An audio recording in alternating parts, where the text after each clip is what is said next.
North south ইউনিভার্সিটির ছাত্র অপূর্ব পাল কোরআন অবমাননা করার পর অনেকেই ভেবেছিলেন ধর্ম উপদেষ্টা মনে হয় মারা গেছে। তার তো কোনো খোঁজ খবর পাওয়া যাচ্ছে না, তার কোনো বিবৃতি দেখতে পাচ্ছি না, তিনি নিশ্চয়ই মারা গেছে। অনেকেই ইন্নানিল্লাহ পড়েছিলেন, আবার কেউ কেউ ভেবেছিলেন হয়তো ঘুমের ওষুধ খেয়েছেন, বেশি ডোজ পড়ে গেছে, এজন্য কয়েকদিনের জন্য একটানা ঘুমিয়ে নিচ্ছেন। কিন্তু না, তিনি বেঁচে আছেন, এই যে তার প্রমাণ।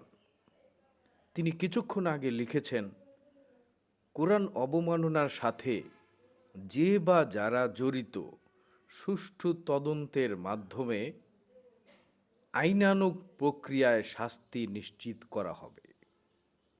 আপনি বুঝতে পারছেন, তিনি জাগ্রত হয়েই এত সুন্দর একটি বিবৃতি তিনি দিয়েছেন। এই যে বিবৃতিটা যে তিনি দিলেন, এটা কি আপনার মনে হয় তিনি নিজের থেকে দিয়েছেন, না অন্য কেউ দিতে বলেছে? তদন্তের মাধ্যমে যে বা যারা জড়িত তদন্তের মাধ্যমে শাস্তির নিশ্চিত করবে।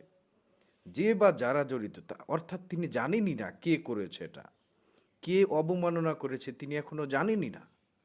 তদন্ত করবেন আগে, কে করলো এই কাজ, কে অবমাননা করলো, কোরআন অবমাননা কে করলো আগে তদন্ত করা হবে। তারপর নিশ্চিত হবে কে অবমাননা করেছে, তারপর তাকে কি শাস্তি দেয়া যায়। মিটিং করবে, গোল টেবিল বৈঠক করে তারপর সিদ্ধান্ত করা হবে কি শাস্তি দেয়া যায় তাকে। 1 বছরের জেল নাকি 5,000 টাকা জরিমানা, কোন শাস্তি দেওয়া যায় তারপর সেটা নিশ্চিত করবেন। ধর্ম উপদেষ্টা সত্যিই একজন কাজের কাজ করেছেন তিনি। সবার মন রক্ষা করে চলেন। হিন্দুদের মন রক্ষা করতে হবে, বৌদ্ধদেরও মন রক্ষা করতে হবে।